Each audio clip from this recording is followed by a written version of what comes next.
Obrigado por ter clicado para assistir esse curso.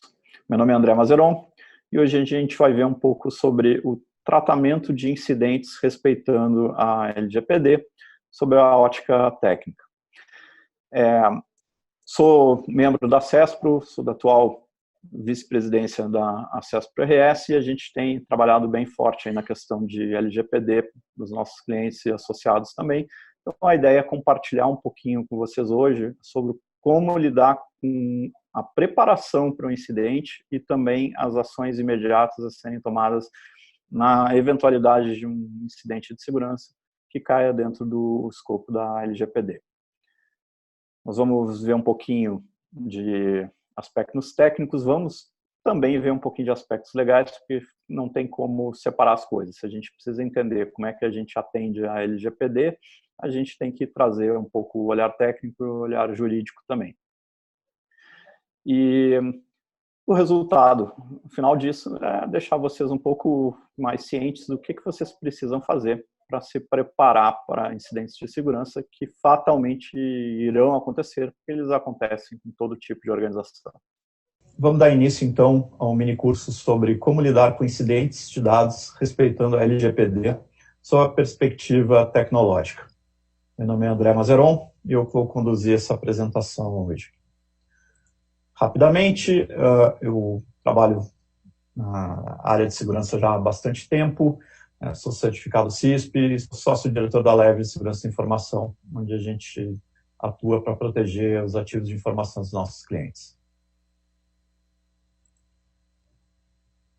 Bom, primeiro ponto que a gente precisa deixar bem claro nessa apresentação é que a gente vai falar aqui hoje sobre incidentes envolvendo dados de titulares, que é uma categoria bem específica de incidente de segurança. Quando a gente fala de incidente de segurança, pode existir uma miríade aí de incidentes que não estão relacionados diretamente com a LGPD. Por exemplo, se você pega um ransomware na sua rede, é um enorme de um incidente de segurança, temos um problemão para resolver, mas não necessariamente isso cai sobre o escopo da LGPD. Em geral, qualquer evento de segurança que gere indisponibilidade do ambiente cai numa zona cinza, se tem ou não a ver com a LGPD, porque não necessariamente causa prejuízo para o titular dos dados.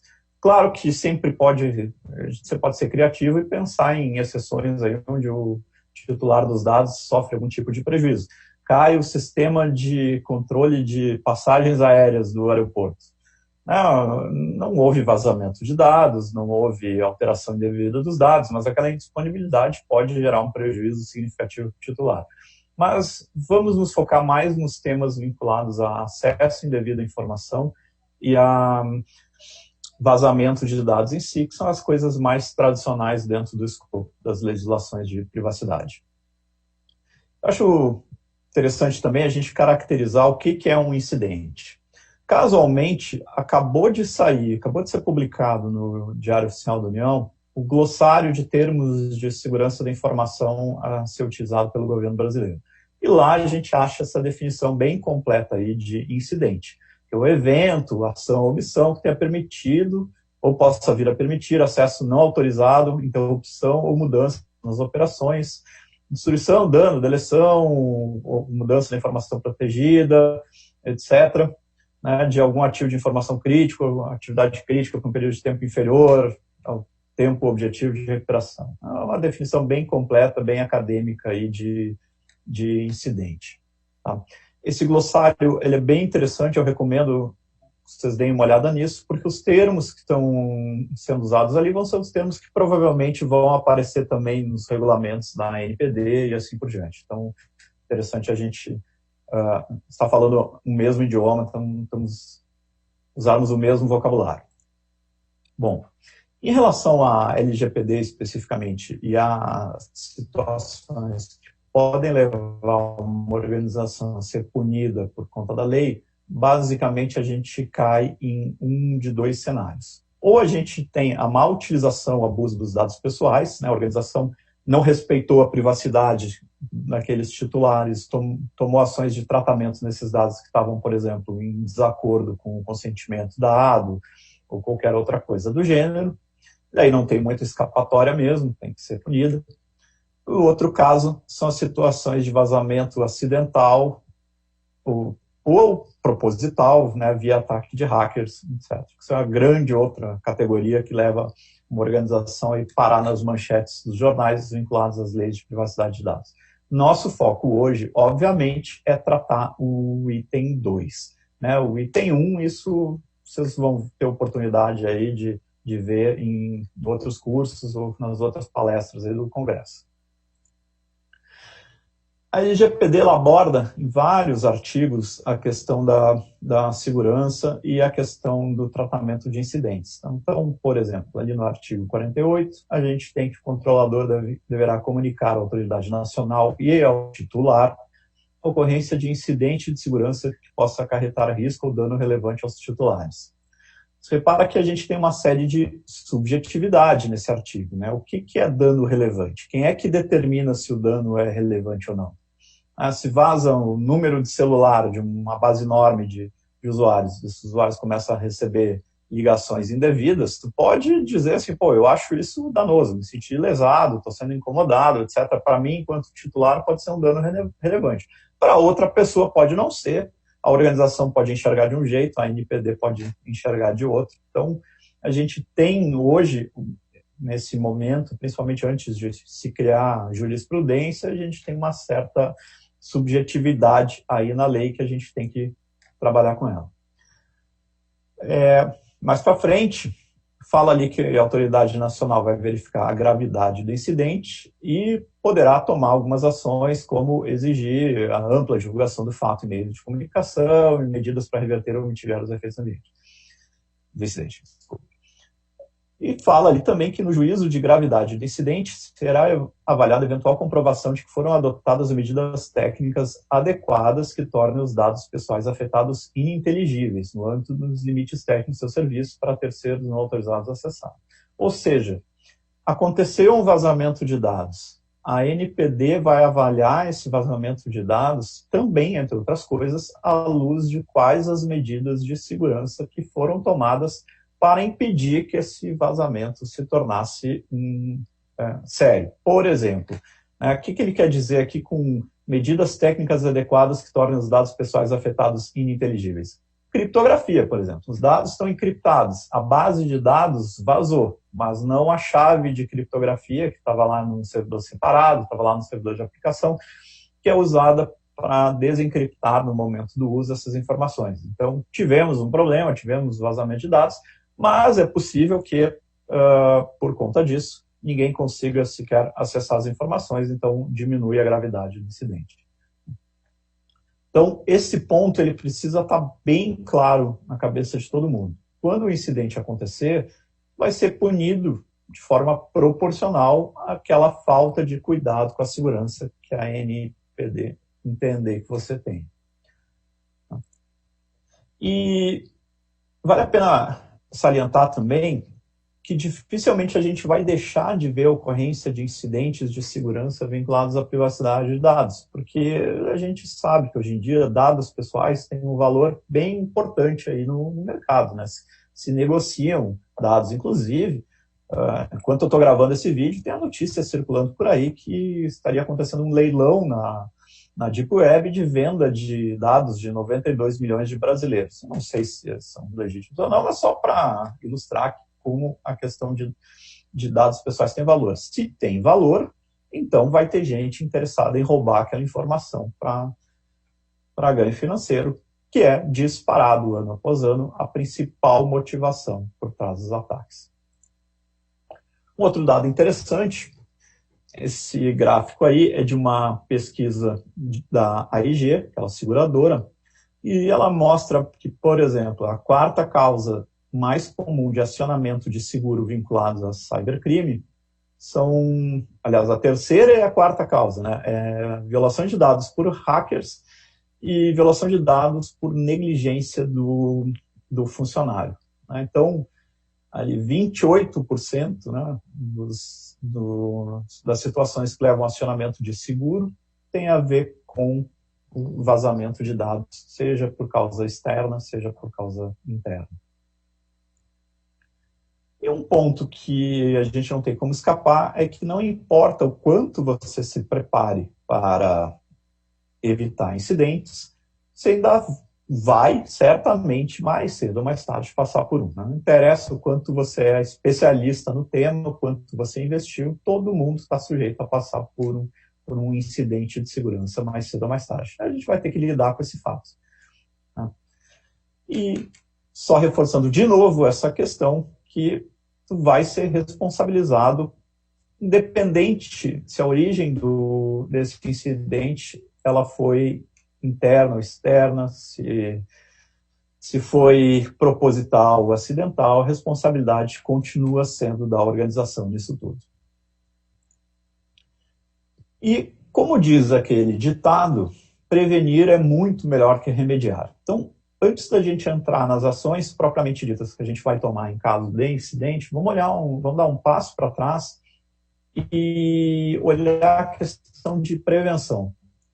Quando a gente fala de prevenção a incidentes de segurança, basicamente a gente está falando de gerenciamento de risco. Nós não vamos ter o tempo aqui de entrar em profundidade no tema de gerenciamento de risco. Vou dar uma pincelada por alto, recuperando alguns conceitos que são importantes a gente ter em mente no dia a dia. O principal deles é que risco, a grosso modo, a gente mensura como o impacto daquele risco, se aquele risco acontecer, versus a probabilidade daquela ameaça acontecer. Então, esses dois fatores que a gente leva em conta no momento de tomar uma decisão sobre o que fazer referente a um risco que nós identificamos na nossa organização. Impacto é das coisas mais difíceis de mensurar quando a gente fala de riscos vinculados à tecnologia de informação. Se eu pego, por exemplo, áreas mais tradicionais, mais do cotidiano, ou, sei lá, o risco da gente sofrer um acidente de carro ou do nosso carro ser roubado. Bom, eu posso não saber quais são as chances, mas a minha seguradora com certeza sabe muito bem isso, porque ela tem um volume de dados históricos muito grandes sobre os quais trabalhar, então ela sabe qual é a chance do motorista homem da faixa etária X a Y, que dirige todos os dias para ir para o trabalho, na cidade tal, etc. Qual a chance dele se envolver no acidente, qual a chance do carro ser roubado, se a casa dele fica em determinado bairro e assim por diante, e usa todas essas métricas para chegar à conclusão de qual é o risco vinculado, qual é o impacto. E o impacto é claro, né? Tranquilo, qual é o valor do bem? É o valor do carro, qual é daqui a pouco carros de terceiros, danos a terceiros ali que podem acontecer do sinistro. Quando a gente fala de riscos vinculados à tecnologia de informação, isso é bem mais subjetivo, porque a gente pode ter o custo dos negócios perdidos, por exemplo, mas isso varia de área para área. Se eu tenho um site de e-commerce e meu site está indisponível porque eu fui vítima de um cyberataque, eu muito provavelmente vou perder negócio, porque o cliente não consegue comprar na minha loja virtual, mas ele vai na loja da concorrência que está no ar e compra lá. Essa venda não volta mais. Mas daqui a pouco, não vendo tênis, roupa ou qualquer outra coisa de consumo, eu vendo lanchas de luxo. O cara não deixa de comprar um barco de luxo porque o site da revenda está fora do ar naquela tarde. Ok, ele vai no dia seguinte, ele vai pessoalmente, etc. Então, esse impacto varia de organização para organização. A gente tem outras coisas que vão gerar custo, né? Por exemplo, o custo das horas de trabalho perdidas. As pessoas que não estão podendo trabalhar porque a rede está fora do ar. O custo de recuperação, inclusive terceiros que precisam contratar para te apoiar no processo de recuperação. Impacto pode ter na imagem do teu negócio, indenizações e multas, incluindo aquelas previstas na lei geral, né? Impacto financeiro, como queda no valor das ações, ou menor acesso a fontes de financiamento, porque os bancos vão olhar para a tua empresa e vão dizer, opa, esse cara vive passando por incidente de segurança. Pode não ser o local mais seguro para a gente emprestar nosso dinheiro. O outro ponto, a probabilidade, já comentei um pouquinho na questão do exemplo do carro. Quando a gente fala de riscos à segurança de informação, é bem difícil, né? Como é que a gente mensura a chance da gente ser invadido? A gente pode olhar para informações que saem na mídia, olhar para informações relativas a empresas da mesma área de atuação, na mesma geografia, do mesmo porte, etc., e chegar à conclusão, olha, determinado tipo de ataque está acontecendo muito com empresas da área da saúde que sejam de médio porte, localizadas no sul do Brasil. Okay? Então, temos que cuidar disso, porque as chances são grandes. Algumas indústrias a gente sabe que vão ser mais visadas do que outras. Por exemplo, o mercado financeiro, indústria de defesa, são extremamente visadas aí por agentes de governos estrangeiros e tudo mais. Então, é difícil a gente avaliar isso. Mas, cruzando o que a gente conseguir levantar de qual é a probabilidade de uma ameaça, por exemplo, sofrermos um ataque de hacker que vai expor a nossa database na internet, e o impacto que isso pode ter, a gente vai conseguir estimar se aquele risco é mais significativo ou não para o nosso negócio, e daí tomar as devidas ações de mitigação. Aqui a gente tem um exemplo de análise qualitativa. A outra forma tradicional seria a análise quantitativa, onde a gente iria colocar isso de forma numérica, mas daí, como a gente viu que é difícil extrair o número, a análise qualitativa no dia a dia é boa o suficiente para as nossas necessidades, onde a gente vai estimar, então, a probabilidade daquela ameaça lá é alta, média ou baixa. O impacto, se aquilo acontecer para o nosso negócio, vai ser alto, médio ou baixo. E daí cruzar, entender se aquele risco é elevado, moderado ou baixo. Quando a gente fala do contexto da LGPD especificamente, a gente pode arbitrar o que é risco, o que é um impacto baixo, médio ou alto para o nosso negócio, de acordo com o apetite de risco da organização. A gente pode, por exemplo, estimar que um vazamento de dados que afete um número muito pequeno de usuários, eu vou considerar como baixo risco. Isso pode até ser, daqui a pouco, sei lá, um processo ruim que permita que alguém ligue para a empresa, ligue para o call center, passe por outra pessoa e convença a pessoa do call center a passar por telefone algumas informações pessoais ali do titular real. Ok, tive uma pessoa afetada, vou dizer que isso é de baixo impacto. Tive um problema técnico lá que leva ao vazamento de uma parcela significativa de usuários, mas boa parte dessas informações, especialmente aquelas mais sensíveis, estão encriptadas. Vamos chamar de médio risco, talvez? Depende do apetite de risco. Vazou a base inteira em claro com todos os dados pessoais de todos os titulares da organização. Ok, vou chamar isso de alto risco. De novo, é o apetite de risco da organização que vai determinar o que é alto, médio ou baixo para vocês. Definindo quais são os riscos mais relevantes para o nosso negócio, né? Tipicamente a gente vai começar a atacar aqueles riscos baseado nessa classificação. E o tratamento de riscos, ele segue aqueles métodos tradicionais que valem para qualquer tipo de análise de risco. Isso vale para risco vinculado à segurança da informação, mas vale também para riscos de gerenciamento de projetos, riscos operacionais, riscos estratégicos para a organização, que for as técnicas tipicamente são as mesmas. Evitar, mitigar, transferir ou aceitar.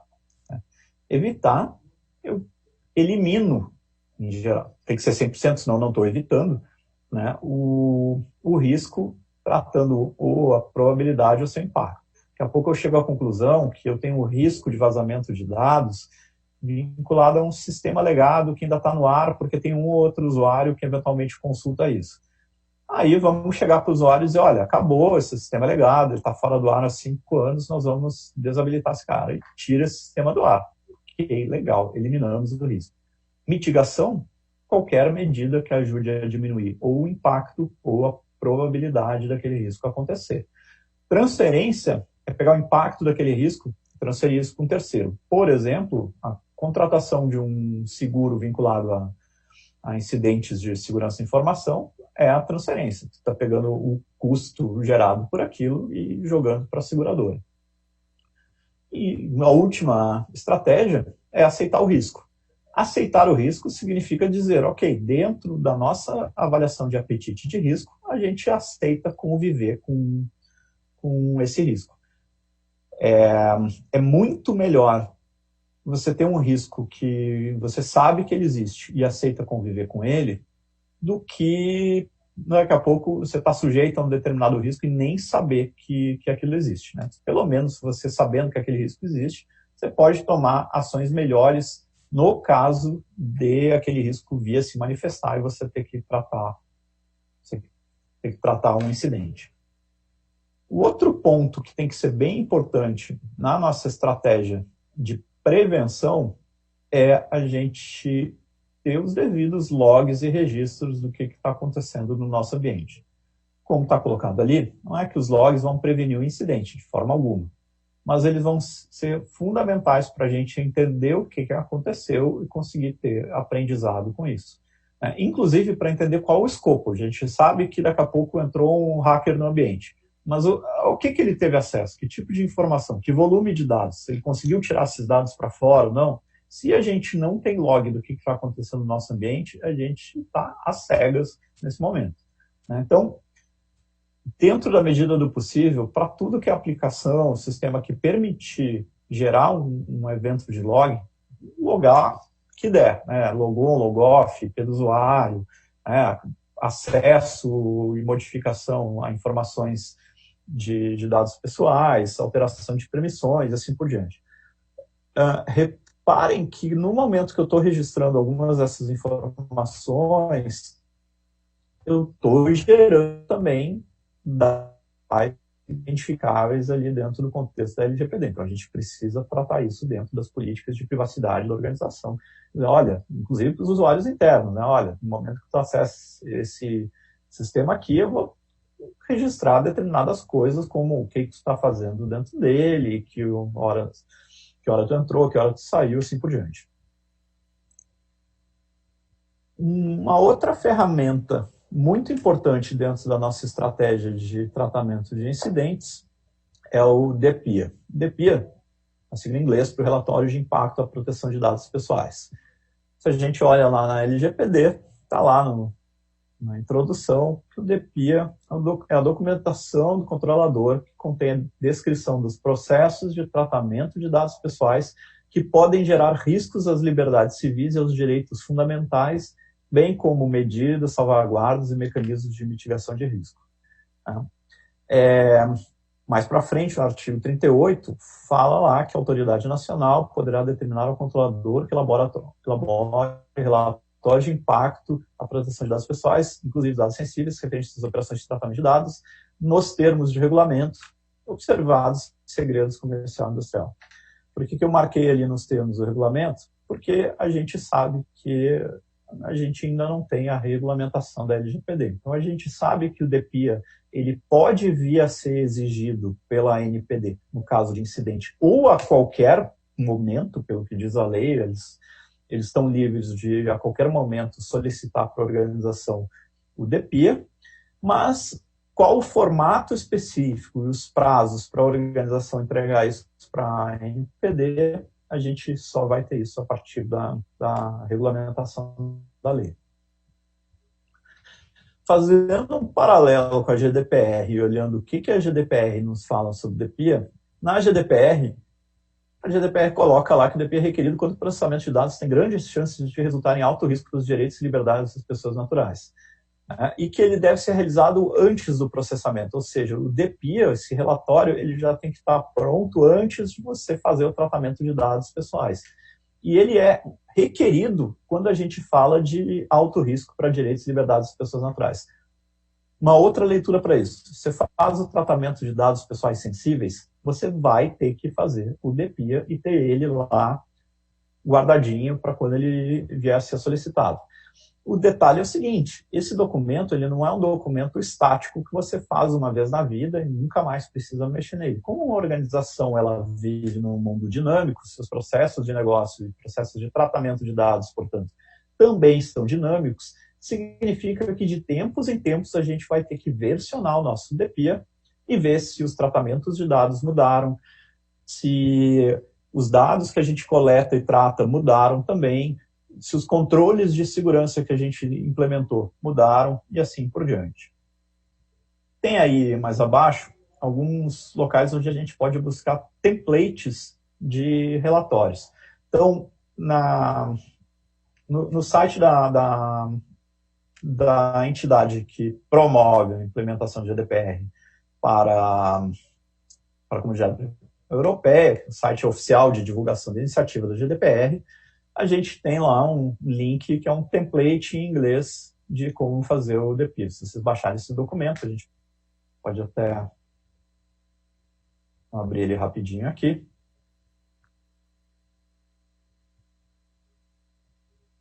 Vocês vão ver que o documento é razoavelmente extenso, né?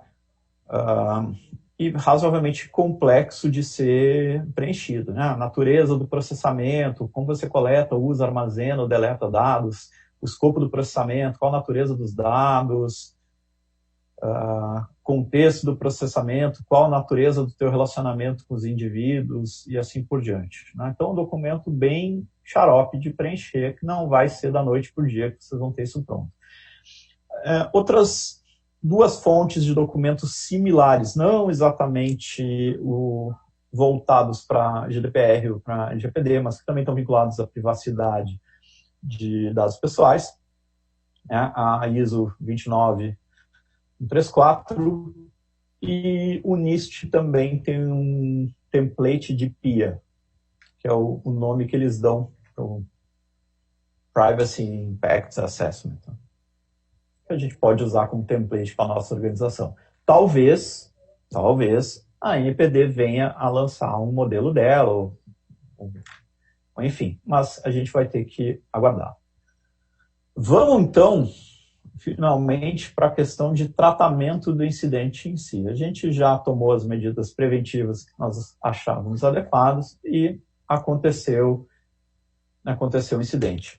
Aliás, vamos ainda falar da parte de preparação para isso, porque se o incidente já aconteceu e a gente não tomou alguns passos adicionais antes, vai ser um pouco tarde demais. Por que a gente fala da necessidade da gente ter uma política de tratamento de incidentes, ter boas práticas de tratamento de incidentes? Para a gente ter uma resposta sistemática a incidentes, para tomar as ações apropriadas no momento do incêndio ali acontecendo.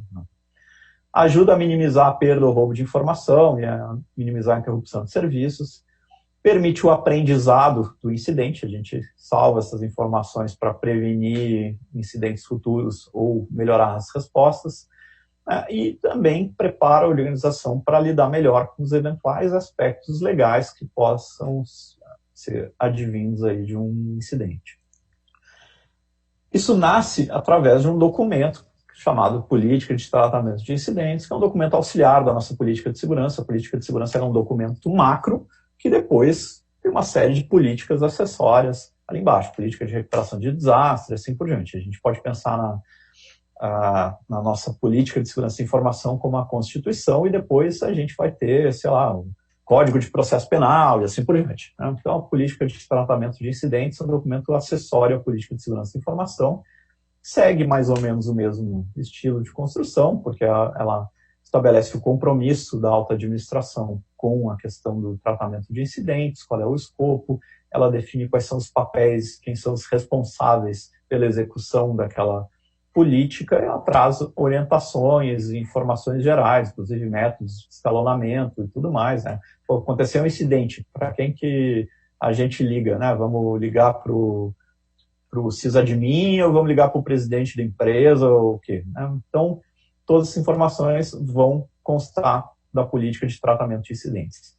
Tipicamente, o processo de tratamento de incidentes, conforme ele vai estar descrito na política, ele vai prever 4 grandes fases: preparação, detecção e análise, contenção, erradicação e recuperação e atividades pós-incidentes. Algumas literaturas vão quebrar essas etapas em 6 etapas. Eu, particularmente, acho que fica um pouco demais, sabe? Então, eu gosto dessa versão compactada, porque senão a gente não adianta dizer assim, estamos no passo 5 de 6. 4 etapas, a grosso modo, já é mais que suficiente.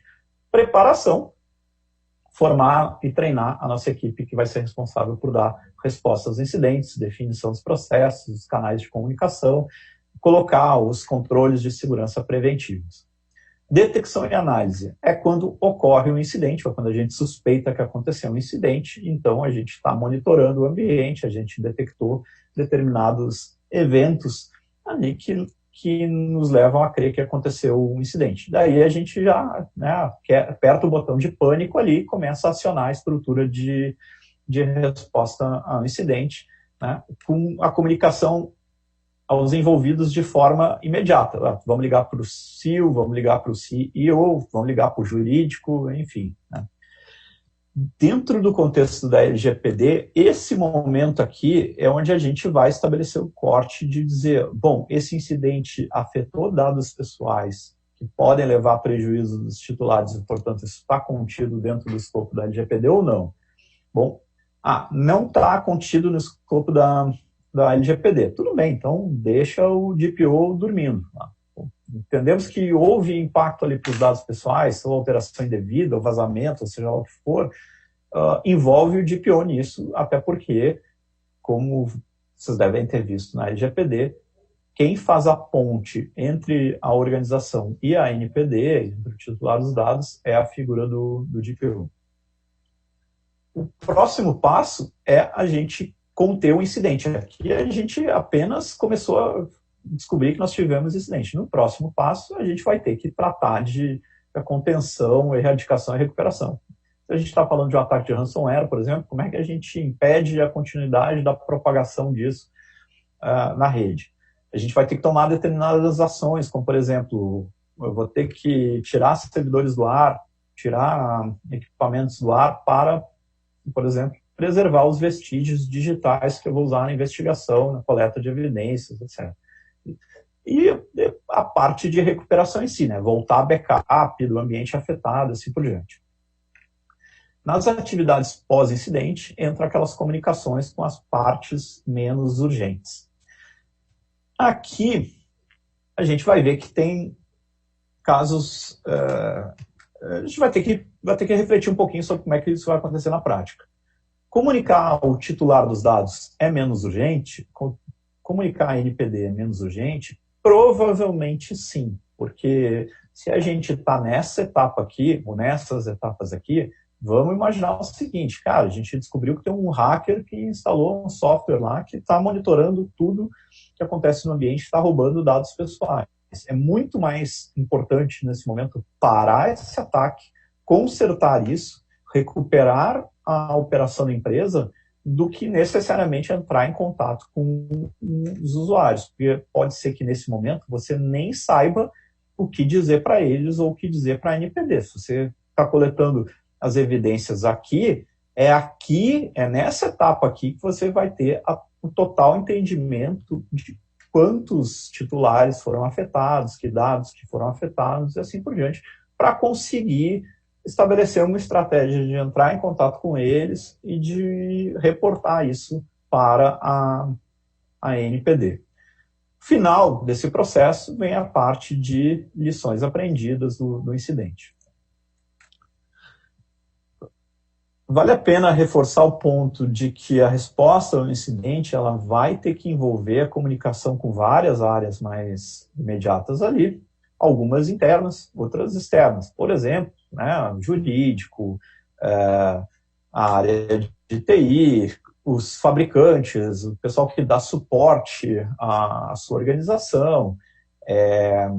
Daqui a pouco, dependendo do caso, clientes, não necessariamente cliente pessoa física, mas cliente pessoa jurídica, por exemplo, o serviço da empresa está fora do ar, é melhor eu entrar em contato com os meus clientes e dizer, olha, botar um banner lá no site dizendo, estamos fora e assim por diante.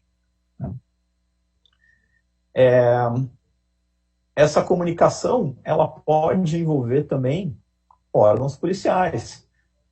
Eu fui invadido, cara, quero ter o BO dessa invasão, não na expectativa de que a polícia vai conseguir prender o hacker, mas porque esse documento ele pode ser importante para lá para frente, se a organização é acionada judicialmente, ou se a organização daqui a pouco perdeu um prazo importante de envio de uma documentação para o governo, que os sistemas estavam fora do ar, e daqui a pouco vai ser multado por conta disso, é interessante conseguir justificar o que aconteceu.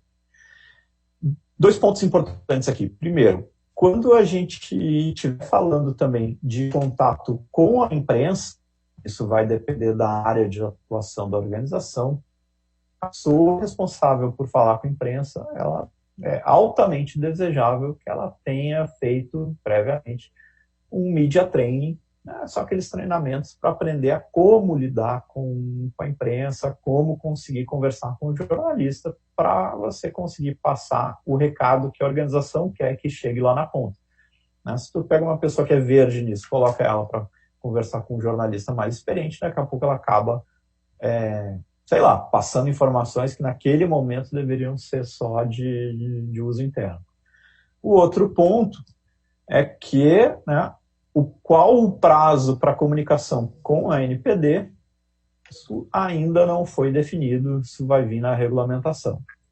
Inclusive está lá no artigo 48 da LGPD que a comunicação será feita em prazo razoável, de novo, uma subjetividade, o que é prazo razoável, conforme definido pela autoridade nacional, e deverá mencionar, no mínimo, descrição e natureza dos dados pessoais afetados, ou seja, a gente tem que saber essa informação, as informações sobre os titulares envolvidos, a indicação das medidas técnicas e de segurança utilizadas para a proteção dos dados, isso a gente vai puxar direto do nosso DPIA, riscos relacionados ao incidente, né, o que aconteceu, o que ocasionou o incidente aí, motivos da demora, no caso da comunicação não ter sido imediata. Então, reparem o que eles estão dizendo aqui. Eles estão dizendo que se a comunicação não é imediata, já é demora, né? Então, atenção com o que a lei, com o que o legislador escreveu aqui. E as medidas que serão adotadas para reverter ou mitigar os efeitos do prejuízo. Na GDPR, o prazo para comunicação com a autoridade nacional de cada país é de 72 horas. Ou seja, aliás, 72 horas a partir do momento que você detectou que sofreu um incidente de vazamento de dados, ou de violação da privacidade dos titulares. 72 horas para percorrer todo esse ciclo aqui, né? Levantar as evidências, levantar o que vazou, por exemplo, qual o alcance disso, se os dados estavam protegidos ou não, se vazou a chave de criptografia ou não, tudo mais, é pouco tempo para conseguir responder adequadamente todas essas questões. Então, se a gente já tem um template pronto, onde a gente já coloca pelo menos essa parte aqui já preenchida, tudo mais, e se a gente tem a visibilidade clara do que a gente tem de dado de titular dentro da organização, e principalmente em cada aplicação, porque daí se eu sei qual aplicação foi afetada pelo incidente, eu sei que tipos de dados pessoais e a quantidade de dados pessoais que estão lá, né, fica bem melhor para conseguir responder isso dentro dos prazos. Pegando um exemplo aqui que aconteceu uns meses atrás, né, eu recebi uma notificação ali da Starwood, que é um grupo, uma rede de hotéis que foi adquirida pelo Marriott, dizendo que, olha, teus dados, tivemos um incidente de segurança, teus dados pessoais vazaram, tiveram acesso não autorizado à base de dados, do sistema de reservas e tudo mais, né? Entraram em comunicação com todas as pessoas afetadas, eles chegaram a colocar no ar um hot site só de perguntas e respostas, ainda existe o site, ainda está lá, só de perguntas e respostas vinculadas a esse incidente de segurança. Naquele momento, eles acreditavam que eram qualquer coisa em torno de 500 milhões de pessoas que tiveram seus dados pessoais vazados. Depois eles detectaram duplicidades, etc. Esse número baixou para 350 milhões. Mas 350 milhões de titulares é bastante gente. Então justifica todo o cuidado que eles tiveram aí na comunicação disso e tudo mais. Então fizeram o seu dever de casa. Mesmo assim, né, estão sob o risco aí de receber uma multa que não é pequena. Isso vale para ressaltar o ponto de que não interessa, como eu comentei lá no começo, não interessa qual é a origem e a causa do incidente. Sua organização foi hackeada, vocês foram invadidos, vocês foram vítimas de um cybercrime. O problema continua sendo de vocês, especialmente se a NPD olhar para as medidas de segurança que vocês tomaram e chegar à conclusão que elas não eram suficientes para prevenir aquela vulnerabilidade, aquele risco que vocês estavam expostos, que era meio trivial. Então, de novo, o juízo de valor é baseado em quanto vocês estavam expostos. Esse caso do Marriott, ele é particularmente interessante porque, como eu comentei, a Marriott comprou a Starwood e o vazamento começou a ocorrer em 2014, antes da Starwood ser comprada pelo Marriott. Ou seja, a Marriott comprou uma outra empresa que já tinha sofrido vazamento de dados. Isso passou batido pelos processos de due diligence do Marriott, e que foi com quem, no final das contas, acabou ficando a conta para pagar. Isso teve reflexos também no Brasil. Lembro que saiu, uns tempos atrás, notícias de que o Ministério Público estava investigando esse incidente, já que teve vazamento de dados de brasileiros também. É possível que o Marriott venha a sofrer sanções. Então, vários países nos quais eles têm presença, inclusive no Brasil, mesmo antes da entrada em vigor da LGPD. Vamos agora para aquele momento zero do incidente, né? O incidente aconteceu. O que a gente faz agora, né? Até a sirene tocando lá, a correria para todo lado. Bom, tem alguns cuidados que a gente precisa ter, né? Então, no contexto desse mini curso aqui, a parte de contenção, erradicação e recuperação estão fora desse escopo. Por quê? Porque, basicamente, as pessoas que estão diretamente envolvidas com a questão da LGPD, como, por exemplo, o nosso DPO, não precisam se preocupar em como é feito o processo de backup e recovery dos sistemas de informação da sua empresa. Mas o que é interessante, que vai ter reflexo mais imediato na atividade dele, é a garantia de que a gente está preservando todos os eventos, e daí isso pode ser logs, podem ser e-mails, podem ser arquivos, podem ser imagens de máquinas virtuais do nosso ambiente e assim por diante, para que a gente consiga extrair essas informações. Tá? E não é fácil obter esse tipo de coisa. Tá? Por exemplo, a gente quer preservar uma imagem de um servidor que foi hackeado, porque vai ter um monte de informação que a gente pode tirar dali em relação ao escopo que foi afetado por esse incidente. Ao mesmo tempo, a gente pode precisar voltar essa máquina para o ar o mais rápido possível. Então, né, tem um contraste aí que precisa ser endereçado. Qual é a prioridade? A recuperação, a preservação dos incidentes? Vai depender um pouquinho de cada caso. Né? A gente precisa identificar o alcance desse incidente, né, que já mencionei, que tipo de dados foram afetados, em que quantidade, tudo mais, e os fatores mitigantes que podem, eventualmente, evitar um impacto maior para o titular lá na ponta. Os dados vazados estavam encriptados, dados foram acidentalmente expostos, mas não há evidência que foram acessados. Por exemplo, tem acontecido com muita frequência do pessoal subir bases de dados ou blobs de informações em nuvens públicas aí e não colocar nem uma proteção por senha. Então, qualquer um que se conecta lá naquela base tem acesso a todas as informações que estão lá, e quase toda semana vem notícia de informações pessoais de brasileiros expostas por companhias que atuam aqui, que não se descuidaram e subiram os dados direto sem proteção.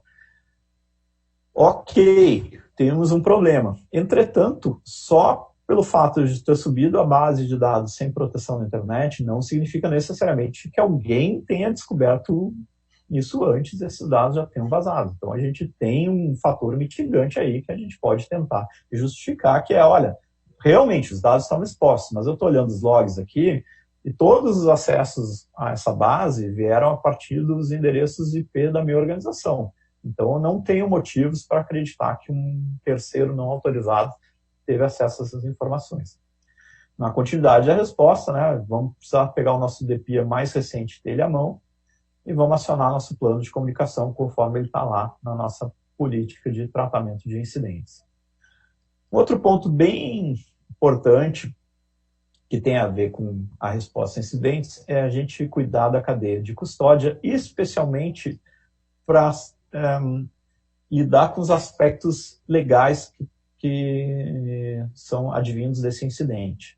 Né? O que é a cadeia de custódia? É a garantia, é o controle de por onde aquele vestígio que a gente coletou andou. A gente, sei lá, pegamos o HD de uma máquina lá.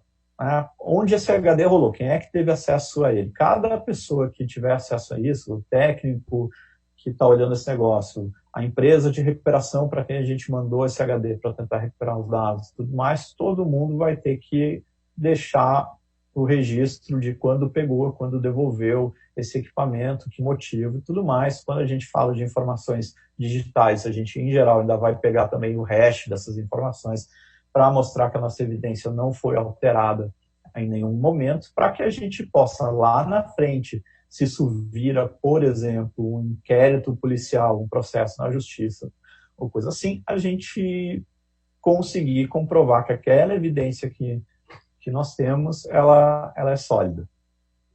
Por que isso pode ser importante? Tá? Vamos imaginar, por exemplo, que um incidente teve origem interna, né? Foi proposital, inclusive, uma pessoa roubou informações da empresa envolvendo dados de titulares e levou para fora, ou vazou esses dados, etc. E a empresa resolveu tomar medidas legais contra essa pessoa. Tu precisa gerar essas evidências para poder, né, ir para a justiça e mostrar, foi aqui as evidências de que foi fulano que roubou essa informação da organização. Tem outros casos onde isso pode ajudar a blindar a organização de um processo. A LGPD fala que se tu conseguir comprovar que o vazamento de dados se deu por responsabilidade exclusiva do titular, que tu não tem nada a ver com isso. Por exemplo, o titular compartilhou a senha de acesso dele ao sistema, aplicação provida pela sua empresa, e uma outra pessoa entrou lá e modificou os dados dele. Aí ele chega lá, olha os dados dele modificados e diz assim, teve uma alteração indevida dos dados, isso é um incidente sob a ótica da LGPD, meus direitos foram violados, yada yada, aciona a NPD e tudo mais. Se vocês conseguirem comprovar que, por exemplo, olha, todos os acessos, todos os mecanismos de controle estavam aqui, não houve violação, não houve uma tentativa de brute force, não houve violação de autenticação de 2 fatores, tudo mais, tudo aponta para que esse usuário tenha emprestado a senha dele para alguém, pronto, isso deixa de ser um incidente sob o escopo da LGPD. Então, a cadeia de custódia ajuda a preservar esse tipo de informação. Tem algumas questões que são um pouco mais técnicas mesmo, que daí saem do escopo do DPO, isso é para a área, para o time de tratamento de incidência. A máquina foi invadida, o que a gente faz com ela? A gente dá shutdown na máquina, ou a gente tira o cabo de força, ou tira só o cabo de rede e tudo mais. Né? Então, vai depender do contexto, cada ação dessas pode gerar perda de uma informação ou outra. Às vezes, dependendo do contexto, como eu comentei, a gente quer tirar o servidor do ar, mas aquele servidor continua sendo crítico. Então, eu não posso simplesmente tirar do ar. É o meu servidor de banco de dados, a máquina mais parruda, se eu tiro ele do ar, eu não tenho onde subir meu banco de dados, então eu vou ter que dar um jeito de coletar as informações que eu preciso e continuar com aquela máquina lá. Uma outra preocupação que eu tenho, especialmente se eu falo aí falando de invasões, é o seguinte: até que ponto você tem confiabilidade em um servidor que foi invadido por um hacker? É difícil você conseguir confirmar se ele não deixou nada para trás, não deixou algum backdoor lá mais escondidinho, daí a gente remove aquelas ferramentas mais óbvias de acesso remoto que a gente viu no servidor, mas ele deixou um backdoor que a gente não se deu conta lá, que vai permitir a ele, daqui a algum tempo, pegar e acessar essa máquina de novo. Então, isso é bem complicado. Vai do quanto da organização tem de recursos à sua disposição e do apetite de risco da organização. Quando a gente fala de HDs, né, especialmente se a gente precisa voltar, preciso devolver a máquina para o usuário, devolver a máquina para o ambiente, né, tem ferramentas aí para fazer a duplicação forense desse HD, preservar uma cópia daquele HD que vai permitir em laboratório, analisar, extrair aquelas informações e tudo mais, assegurando a integridade desses dados. Então, tem aí um exemplo, a ferramenta Africa, o Kahneman, distribuição de Linux, etc. Para grandes volumes de dados, ela pode talvez não ser muito boa, já que tempo de cópia dos dados, especialmente HDs muito grandes, pode ser um fator inviabilizante. Outro ponto que a gente precisa ter atenção é que determinados dados vão se perdendo com o tempo. Né? Logs, por exemplo, ok, tem os logs de tudo, mas os logs vão sendo sobrescritos. Eu estabeleci um tempo de retenção lá que é 30 dias. Então eu vou conseguir olhar 30 dias para trás se eu já salvar esses eventos. Eu já passei por situações em cliente, onde o cliente tinha 90 dias de tempo de retenção. A gente descobriu que o cliente tinha sido vítima de uma violação de dados que tinha se iniciado há mais tempo, mas a gente não sabia dizer quando isso aconteceu, porque a gente olhava 90 dias para trás nos logs e já estavam as evidências da violação. A gente não tinha mais como saber quando aquilo aconteceu, como exatamente aquilo aconteceu.